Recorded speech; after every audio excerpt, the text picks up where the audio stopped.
Hi guys, welcome to another video. How many more videos are we going to get from these luxury YouTubers who are throwing away all their things? They are having an awakening. Now, I've done a couple of videos on this type of topic, so I didn't want to do another dedicated video because it just becomes boring. However, I am doing a Q&A today and I did get a couple of questions asking me about this, so I will address it. Other than that, let's get going. I have watched a couple of videos on this and they have made me giggle. Connor from The Closet by Connor, honestly, he made me laugh so much. So everybody, please go and watch Connor's video because he's just a superstar.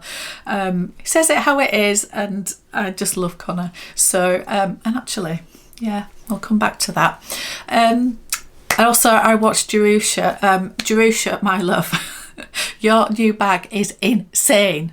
But yeah, you had your little rant, at the beginning of that video and I loved it, so good on you, girl. And also obviously Amelia, I shared Amelia's video the other day because it's definitely worth a watch. So I'll link all those guys below because you need to watch those too. So let's address the controversial thing first. I was asked as part of my Q&A questions, and thank you to everybody that sent in a question because I've got some really good ones, so thank you so much. But yeah, a couple of people asked me my thoughts on Nikki Sky and her giving away, actually not giving away, getting rid of all her bags. My thoughts on this, I did watch the video and I wish I hadn't because I eye-rolled through all of it. I literally did. Whatever any YouTuber, any person wants to do in this world is entirely up to them.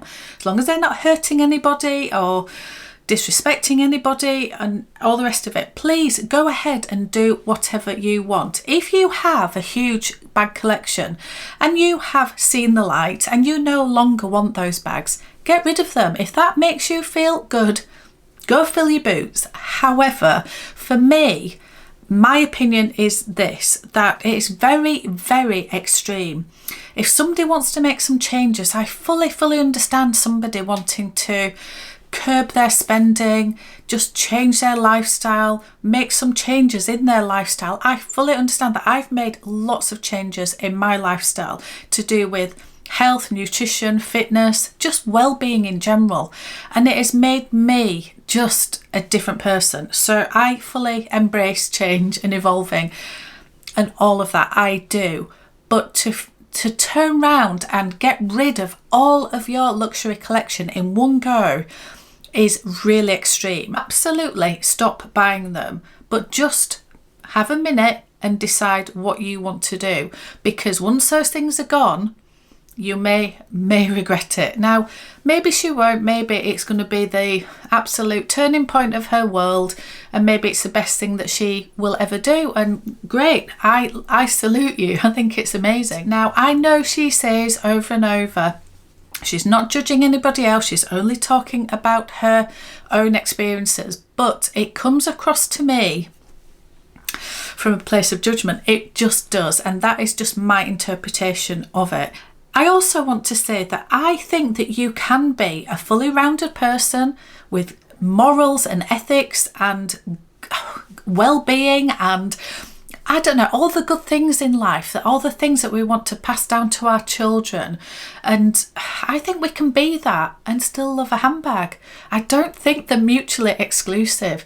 I think if you are buying handbags for the wrong reasons and actually you are unhappy, then stop buying them. Of course, stop buying them. But if they bring you joy, and we've talked about this so many times, what is wrong with that? Why do people have such an issue with loving a handbag? It's my choice and it brings me joy, and I don't feel I have a problem. I'm not crying out for help. I'm not filling a void. I just like them, and I fully know that these things aren't important in life, but they're important to me in some respects. So for me, they're not mutually exclusive. You're not a bad person if you spend money. You're not a good person if you save money. You can do what you like. You can do what you like. It did make me giggle a little bit. I have to say that a lot of these YouTubers that are having these awakenings are still talking about luxury in order to get views. And that's what they're doing. Going to another sphere if that is something that you want to do. But we're still trotting out all the handbags in order to talk about not buying the handbags. And also, it did make me smile a little bit that these bags are up for sale. If you're teaching your audience that these things are evil and you need to get rid of them all, but yet you're offering them out for sale, so it just feels a little bit, I don't know really what the word is, but yeah, another eye roll, I think. Okay, the last two things to say about this subject. I didn't understand the distinction between the logo and the non-logo. She says she's getting rid of her logoed bags or recognisable bags. So does that mean she's not getting rid of some expensive bags that aren't recognisable, and that's okay? So it's okay to overconsume and spend lots and lots, thousands and thousands of pounds on something that's not recognisable, something that's quite luxury, something, I don't know, whether it's like the Row or Loro Piana, I don't know. I don't know what the distinction is, but it's not okay to carry a Chanel bag. I think, does she have Hermes bags? Is she getting rid of those? I didn't see any of those in her listings. So Hermes is okay, but Chanel isn't.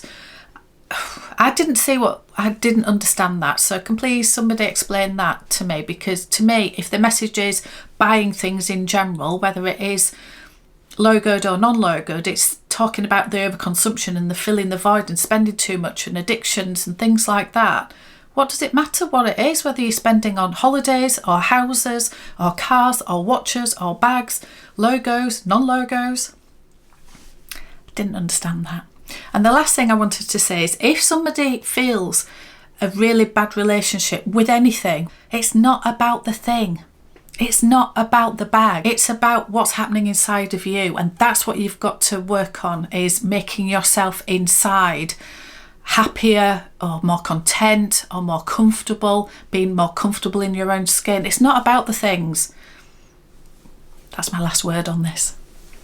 So let's crack on with the Q&A. This is my first ever proper Q&A, which is very exciting. So thank you guys for sending in all the questions. I did a mini Q&A months and months ago, but I only got them like three questions. So yeah, anyway, so I've got a few now. So thank you so much. So I'm not going to put everybody's names up on the screen just in case that person doesn't want to be sort of shown online. Although my fellow YouTubers, I'm sure I will mention who they are, because I'm sure that they won't mind. So we're starting with Claire from Claire Louise Looks, a gorgeous YouTuber. Go and watch her.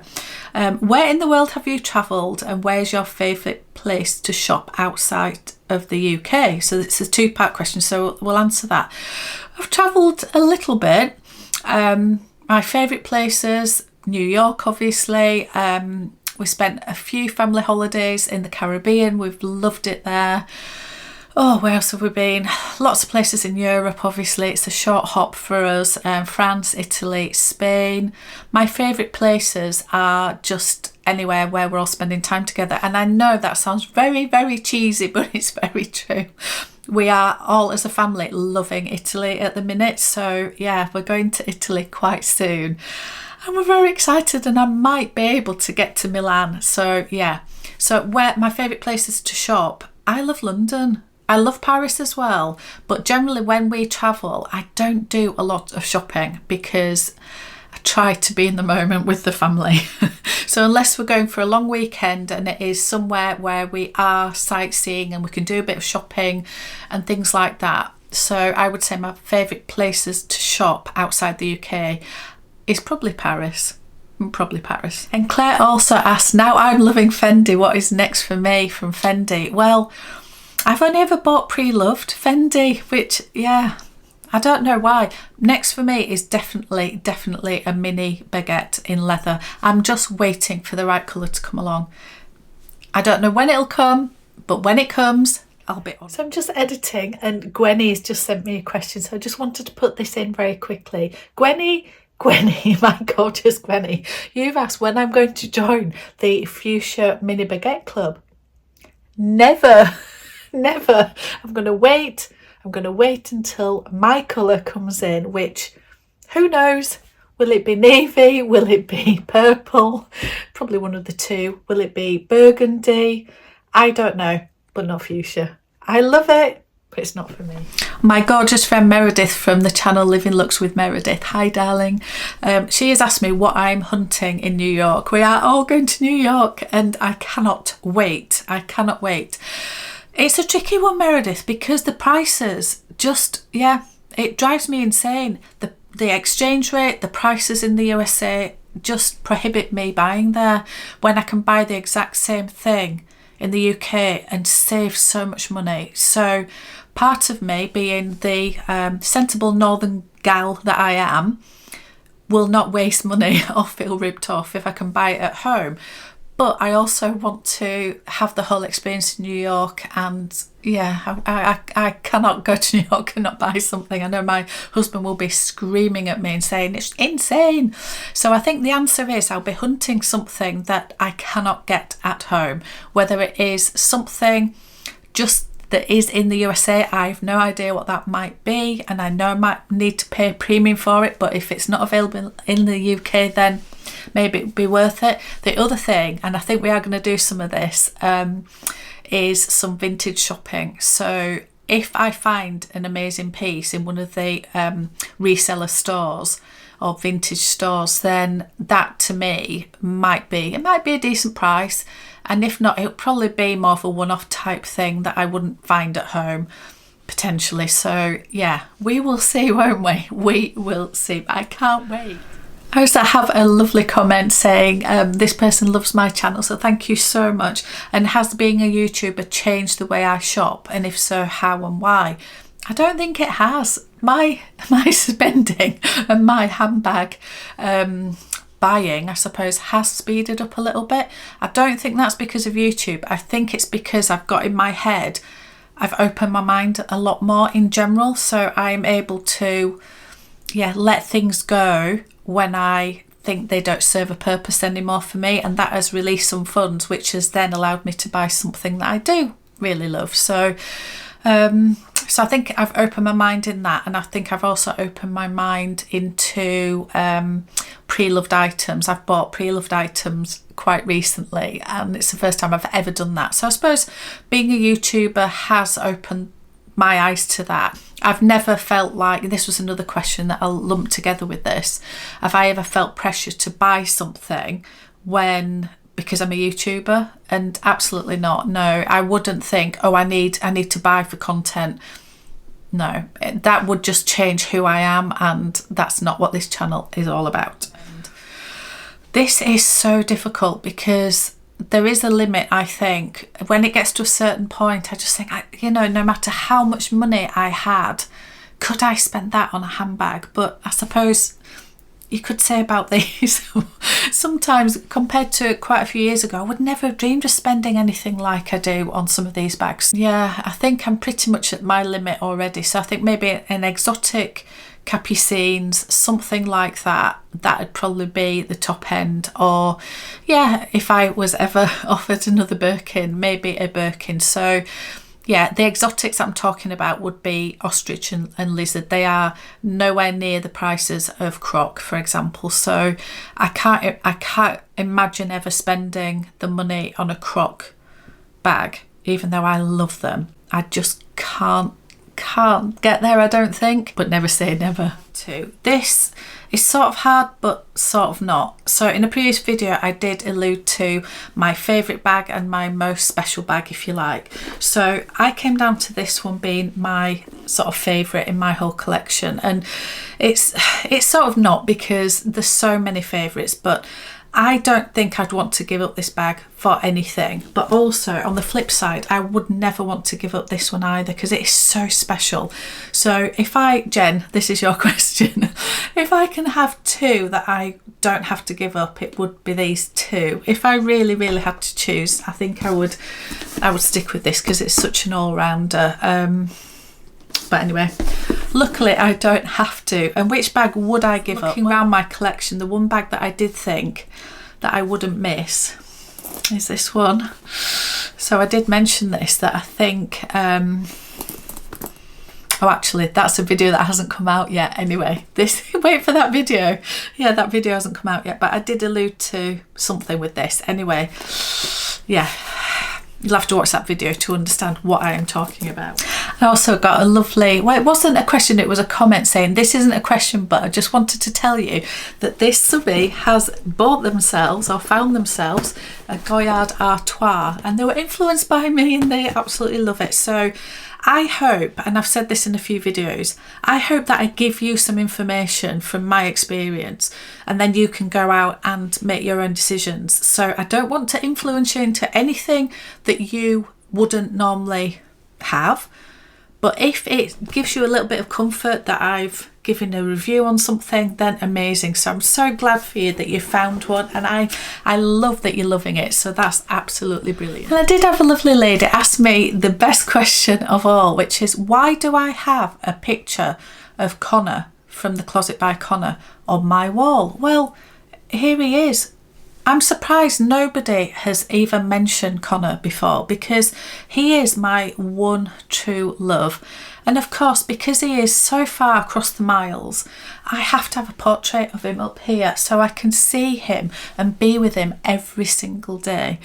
But yeah, no, it's not Connor. It's not Connor. And another lady made a comment asking me if it was David Beckham. No, it's not David Beckham. And we've all had a giggle over it. But yeah, it's George Michael, because he is my hero. Enough said. It's with me every day.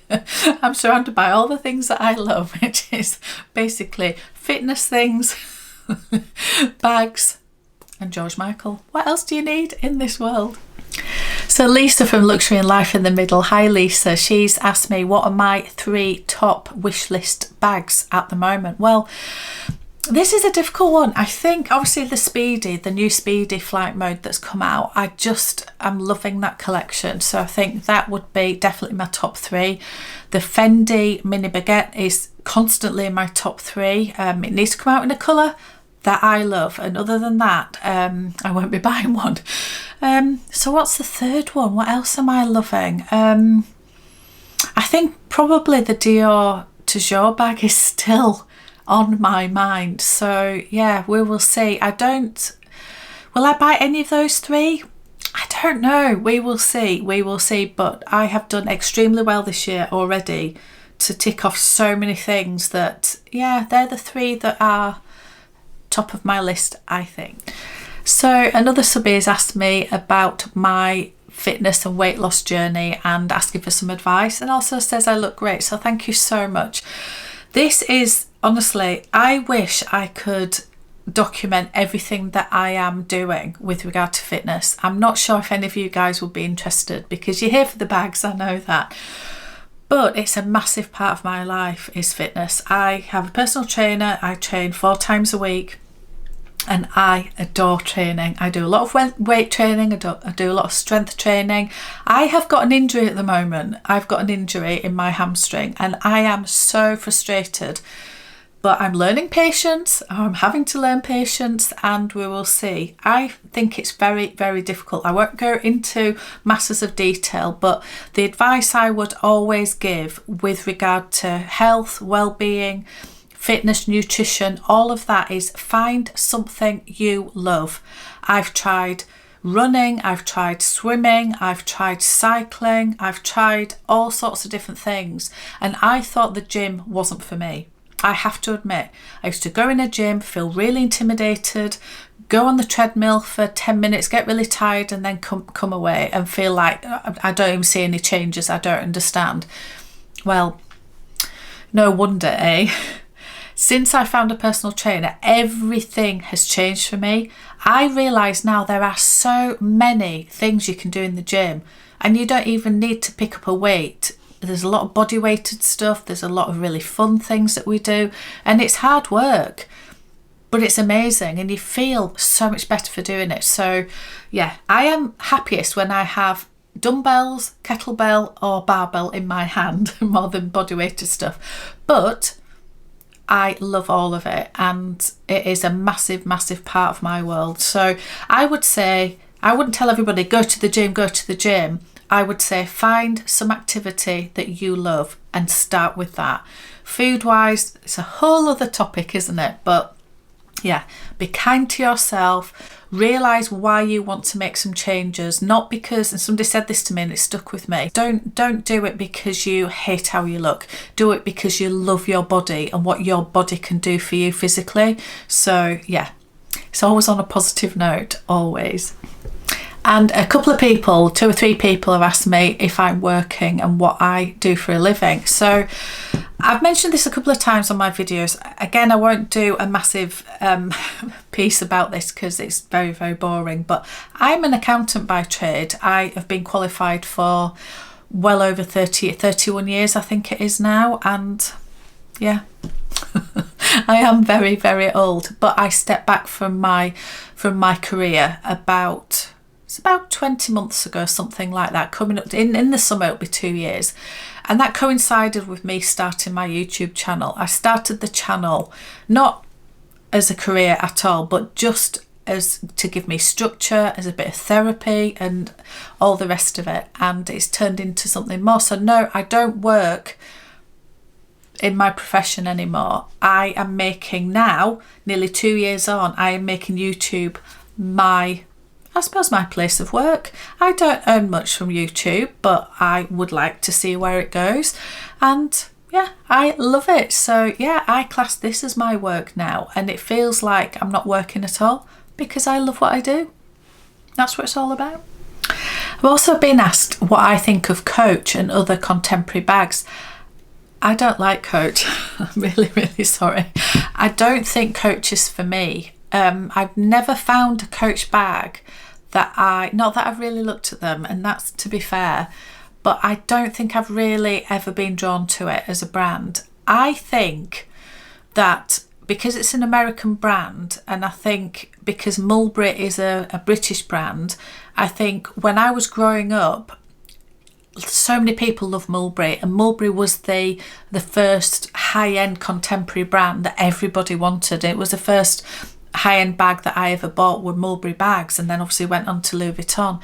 So for me, I have such a love and nostalgia for Mulberry. So for me, if ever I was looking in the contemporary space, which I do occasionally, it would be Mulberry all day long. And the gorgeous Leslie Adina, thank you so much, my love, for a couple of questions.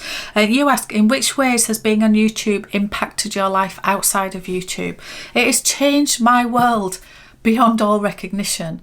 It really, really has, and that sounds very dramatic, but it's true. It has opened up so many avenues for me. Nothing really to do with bags as such, even though that's obvious what we're all talking about. I have made the most wonderful friends by doing YouTube. I have made, you all know who you are, the guys that we all met up in London, and some of us are all going to New York, and I cannot wait. My best friends, I suppose, on YouTube are Dale, Meredith and Amelia, and honestly, me and Amelia must speak most days, I would say, and myself, Dale and Meredith, probably not far off every day either. And I love you guys so much, and obviously Gwenny and Lisa and Tiana and Leslie and Claire and Han, Nick and Steph. Obviously I saw Steph last week. We had an amazing time. So all of you guys are incredible, but also just the other things that it's opened up to me, things like my own confidence, putting myself on screen. Who knew? If you ask my family that, 2 years ago, if you asked them that I would be doing this, they would say you're insane. I wouldn't even have a photograph taken of myself, but I found some courage somewhere to have a go, and it's been life-changing. It's been amazing. And also I'm learning so many skills. Editing, obviously filming, editing, researching. I love all the analytics. I'm an accountant, so I love all of that. But I'm learning so many other skills, being creative and ideas. And I thought I was a boring accountant who had no creativity, but I must have some. So yeah, so thank you, Leslie, for that, because it's brought so much. I can't even describe it. So the gorgeous Dale has asked me whether I ever see myself doing a Louis Vuitton MTO, and if so, what would it be? So an MTO obviously is a made to order. I'm sure you guys know that. I don't know. I've never looked into it, Dale, so I don't know what it actually entails. I assume you can, I know Meredith definitely did an MTO for her croc capucines, so I assume it is for the exotics. I don't know if you can do other things. I'd love to do one. I'd love to do one, but I have said in another question sort of like the maximum I would spend on things, and I just can't see me spending that amount in one go. We will see. Never say never. We'll never say never. But yeah, if money were no object and I blew my budget and everything else, or if the prices came down or whatever, I would do probably a Capucines BB in croc, probably in a navy blue, in the shiny croc. That is just the dream to me. And Victoria from Accounting for Luxury, hi darling.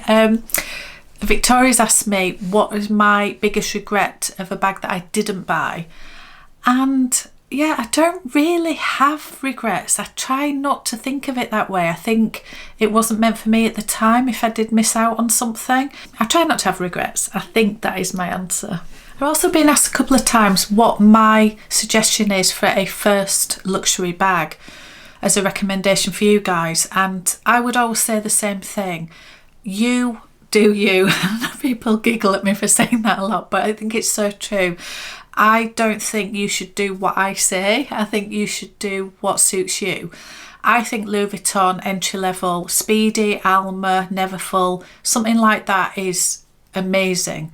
But none of them are cheap anymore. They're really, really not. And if Louis Vuitton isn't your style, then just find something that you gravitate to. So whether it is one of, just choose which luxury house that you're drawn to, and then go in and just keep looking at all the things. Ask the sales associates to try things on, and the more that you are drawn to something, then that's the one.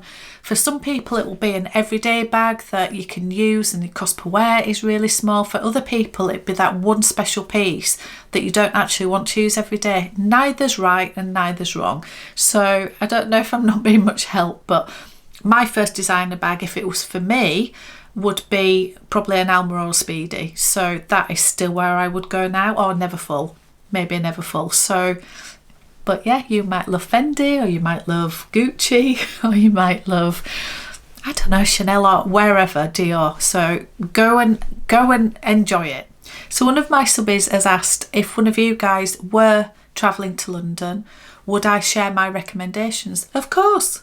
Just ask away, ask me, and I will give you my opinion, and that's all I can do.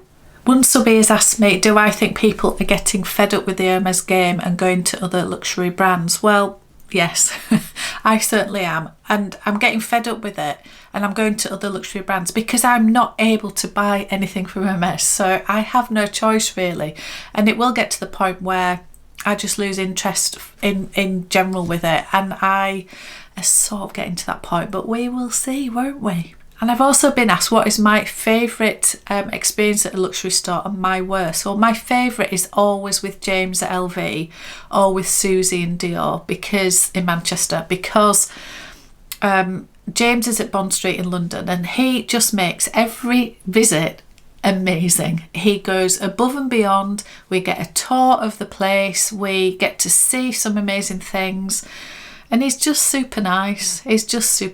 And Susie is exactly the same. So welcoming, so lovely. Honestly, both of them, every single time I go, it's the best experience. So if you are looking, talking of recommendations, if you are in Manchester area, go to Selfridges, go to Dior, ask for Susie. If you're going to New Bond Street in London, Louis Vuitton, go ask for James, because they're just amazing. The worst experience I've had is probably in Paris. Much as I've said it's one of my favourite places to shop. Yeah, in Chanel Rue Cambon, I've had an amazing experience there, and I've had a terrible experience there. Just rude. Just telling me they didn't have things because they didn't want to serve me, and I didn't understand why. There were clearly things on the shelves and they said, we don't have that, before they even found out the size of something. Anyway, just extremely rude. So yeah, not nice. So name a brand that you've never bought from but you're intrigued by. This is a tricky one. Maybe the row. Maybe the row. I would have said maybe Loewe because I look at Loewe all the time and I've never bought anything. I think there's a reason I haven't bought any of those. But I think the row I am very intrigued by. And another question just linked to that, what do I think of quiet luxury? I think my view is I don't really like labels, so I just buy what I'm drawn to and what I like. Sometimes I like a logo, sometimes I don't. Sometimes I like a bright colour, sometimes I don't. So yeah, I can love the row and I can also love my multicolour Speedy down there that's absolutely logo mania. Yeah, it's just whatever I feel like at the time. So what I think about quiet luxury, I think you should buy what you love. And it doesn't matter what it is, how much it is, it's what it means to you. Is it worth it to you? It's as simple as that. Would I recommend the sequin mini baguette? It's up there. Absolutely. Enough said. Yes. And also somebody asked me, what is my most random impulse purchase? Well, if you know me at all, you know I'm not very impulsive. I'm very sensible and I think things through and I don't like to make mistakes and I do like to do my research. But yeah, I did buy this one, and this is, I've spoke about this one before, it wasn't really an out there crazy random impulse. It wasn't on my radar. I hadn't researched the Chanel 19. I'd looked at it a little bit and I'd never seen it in this before, in the denim, in the fabric. So it wasn't something that I had my eye on, but as soon as I saw it, I knew I loved it. I knew it. So it was sort of an impulse, but it was sort of an educated impulse, if that makes sense. So yeah, I'm very boring like that. I sort of know what I like, which I suppose has saved me some money over the years, although I have made some mistakes. Yes, I think they're beautiful. I think they are absolutely beautiful. I wouldn't buy one, I don't think. I always say never because who knows. But they are so expensive and they are so recognisable, and there are so many fakes of them around. And I know you could say that about the Louis Vuitton bags that I've got, but for some reason I don't mind that. Jewellery, I like to go to a local jeweller, and I don't buy a lot of fine jewellery anyway. I have a few really beautiful key pieces and that is it. I prefer to do that than spend thousands and thousands on something like Van Cleef and Arpels. It's like I've never bought Cartier. I have a Cartier watch and that is it. I don't have any of the love bracelets or rings or anything. I just don't think they're for me. So anyway, that is it. That is my Q&A. I have ranted on and I've also waffled on. So we'll see how long this is, but thank you so much for watching and I'll see you on another one.